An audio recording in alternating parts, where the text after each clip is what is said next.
ধরুন আপনি চাঁদের এমন এক জায়গায় দাঁড়িয়ে আছেন যেখানে গত কোটি বছরেও সূর্য একবারের জন্য উদয় হয়নি। আপনার চারপাশে হাড় কাঁপানো ঠান্ডা, প্রায় -230°C। কিন্তু আপনার পায়ের নিচেই লুকিয়ে আছে পৃথিবীর পরবর্তী কয়েক হাজার বছরের জ্বালানি এবং প্রাণের সবচেয়ে বড় উৎস পানি। নাসা শীঘ্রই আর্টেমিস 3 মিশনের মাধ্যমে ঠিক এই জায়গাতেই পৌঁছাতে চাইছে, কিন্তু আমরা যা জানি তার চেয়েও অনেক বড় কিছু কি নাসা লুকাচ্ছে? এটি কি কেবল কয়েকটি ছবি তোলার মিশন, নাকি চাঁদের বুকে আস্ত একটি সার্বভৌম শহর গড়ার প্রস্তুতি?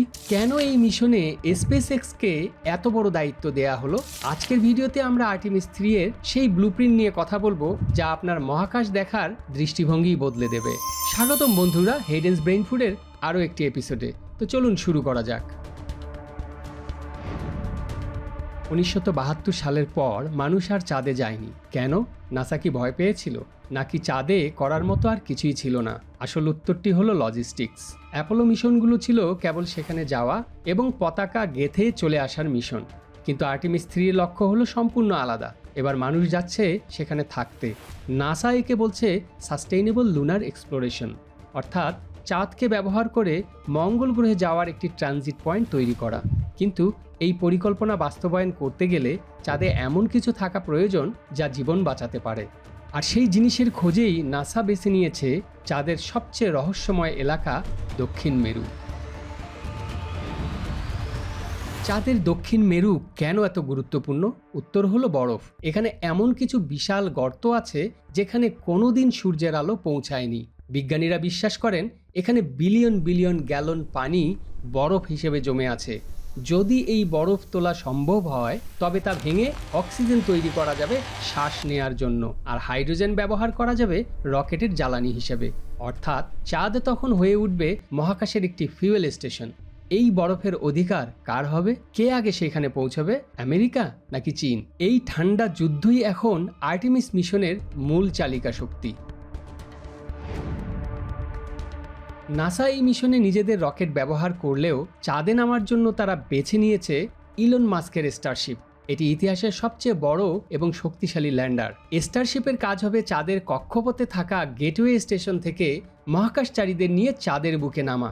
নাসার কর্মকর্তারা যা খুব একটা বলেন না তা হলো স্টারশিপের সক্ষমতা অ্যাপোলো ল্যান্ডারের চেয়েও 10 গুণ বেশি। এর মানে হলো নাসা কেবল 2 জন মহাকাশচারী নয়, বরং কয়েক টন ভারী যন্ত্রপাতি এবং নির্মাণের সরঞ্জাম চাঁদে পাঠানোর পরিকল্পনা করছে। তারা আসলে লুনার বেস বা আর্টেমিস বেস ক্যাম্প তৈরির কাজ এই মিশন থেকেই শুরু করতে যাচ্ছে। অনেকে মনে করেন নাসা কেবল বৈজ্ঞানিক গবেষণার কথা বললেও এর পেছনে বড় ধরনের বাণিজ্যিক এবং ভূরাজনৈতিক উদ্দেশ্য আছে। চাঁদে প্রচুর পরিমাণে হিলিয়াম 3 আছে, যা পৃথিবীর নিউক্লিয়ার ফিউশন রিঅ্যাক্টরের জন্য অমূল্য জ্বালানি। 1 টন হিলিয়াম 3 দিয়ে পুরো পৃথিবীর কয়েক মাসের বিদ্যুতের চাহিদা মেটানো সম্ভব। নাসা কি গোপনে এই সম্পদ আহরণের জন্য খনি তৈরির পরিকল্পনা করছে?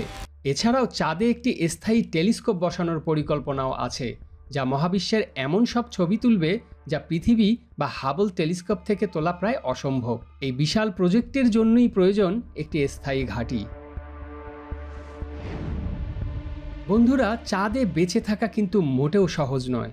সেখানে বায়ুমণ্ডল নেই, তাই মহাজাগতিক বিকিরণ বা রেডিয়েশন সরাসরি শরীরে আঘাত হানে। নাসা কিভাবে এটি ঠেকাবে? বিজ্ঞানীরা পরিকল্পনা করছেন চাঁদের মাটির নিচে বা প্রাকৃতিক গুহার ভেতর বেস ক্যাম্প তৈরি করার। চাঁদের ধুলো বা লুনার রেগুলিত ব্যবহার করে 3D প্রিন্টিংয়ের মাধ্যমে দেয়াল তৈরি করা হবে যা রেডিয়েশন থেকে সুরক্ষা দেবে। এছাড়া সেখানে পারমাণবিক বিদ্যুৎ কেন্দ্র বা ফিউশন পাওয়ার সিস্টেম বসানোরও কাজ চলছে। এই প্রযুক্তিগুলো যদি আর্টেমিস 3-তে সফল হয় তবে 2030 সালের মধ্যেই আমরা চাঁদে মানুষের স্থায়ী বসবাস দেখতে পাব। চাঁদ সবসময় রহস্যের আধার। 19 শতকের সায়েন্স ফিকশন এখন আমাদের চোখের সামনে বাস্তবে পরিণত হচ্ছে। আর্টেমিস মিশন সফল হওয়া মানে হলো মানুষ আর কেবল একটি গ্রহের প্রাণী হিসেবে সীমাবদ্ধ থাকবে না। এই মিশনের প্রতিটি ধাপ, প্রতিটি রিস্ক আমাদের রোমাঞ্চিত করে। এটি আমাদের সাহসের সীমানা পরীক্ষা করছে। আর্টেমিস 2 এর মিশন শেষ হতে না হতেই আর্টেমিস 3 এর পরিকল্পনা শুরু হয়ে গেছে। বর্তমান পরিকল্পনা অনুযায়ী এবছরের সেপ্টেম্বর মাসে আর্টেমিস 3 উৎক্ষেপণ করা হবে।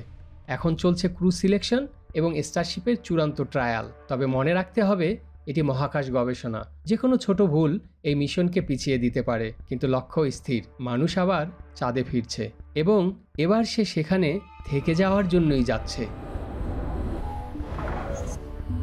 আর্টিমিস 2 এর মিশন শেষে মহাকাশ থেকে ফিরে নভোচারীরা গা শিউরে ওঠা অভিজ্ঞতা শেয়ার করেছেন। ক্রিস্টিনা কোচ বলেছেন, পৃথিবী একটি ছোট্ট লাইফ বোট। আর জ্যারেড আইজ্যাকম্যান ফাঁস করলেন আসল রহস্য, আমরা আর কখনো চাঁদ ছেড়ে আসব না।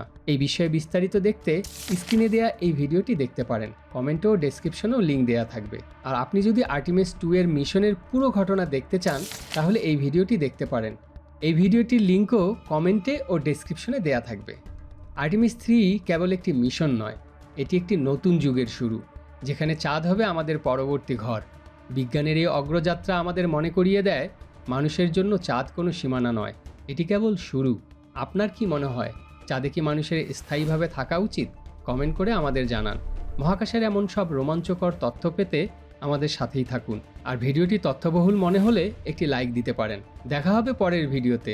ততক্ষণ পর্যন্ত ভালো থাকুন, কৌতূহলী থাকুন আর সুস্থ থাকুন সব সময়।